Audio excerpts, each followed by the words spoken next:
Welcome to Keep the Faith Ministry News. Global inflation is headed into overdrive as the leading food price indicator, that is the United Nations Food and Agriculture Organization's Food Price Index, increased for an 11th consecutive month in April, hitting levels not seen since May 2014, with sugar prices leading the rise in the main index. The Rome-based FAO released data Thursday showing the Food Price Index, which measures monthly changes for a basket of cereals, oilseeds, dairy products, meat, and sugar, surged 2 points from 118.9 points in March to 120.9 in April. That is a 30.7% year-over-year jump, the fastest rise since 2011. The April surge was primarily led by price increases of sugar, oils, meat, dairy, and cereals. FAO's cereals price index moved up 1.2% in April, month-month, and 26% year-year. Drought conditions in Argentina, Brazil, and the U.S. increased corn prices by 5.7% last month, while wheat prices were flat. Global rice prices slipped last month.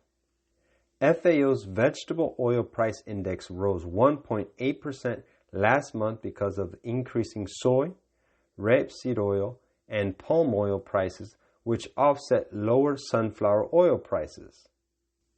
Milk prices increased 1.2% with surging demand from Asia, while the meat index rose 1.7%. FAO said there was a solid demand for bovine and ovine meat in East Asia. The idiots at the Mariner Eccles building seemingly have no interest in reading the extensive literature in connecting higher food prices to periods of social unrest. Indeed, you'll notice from the chart below that the last big surge from the middle of 2010 to early 2011 coincided with the start of the Arab Spring, for which food inflation is regarded as a contributing factor. While this is hardly new, we discussed it in Why Albert Edwards is Starting to Panic About Soaring Food Prices, and in We Are Edging Closer to a Biblical Commodity Price Increase Scenario. DB's Jim Reed reminds us that emerging markets are more vulnerable to this trend since their consumers spend a far greater share of their income on food than those in the developed world. Inflation is always a monetary phenomenon, and this time is no different. Central bankers call it transitory effects, but we beg to differ. Inflation will make the masses poorer unless wages keep up with inflation. Massive government deficit spending is the cause of inflation. Quote, but there are not many, even among educators and statesmen, who comprehend the causes that underlie the present state of society.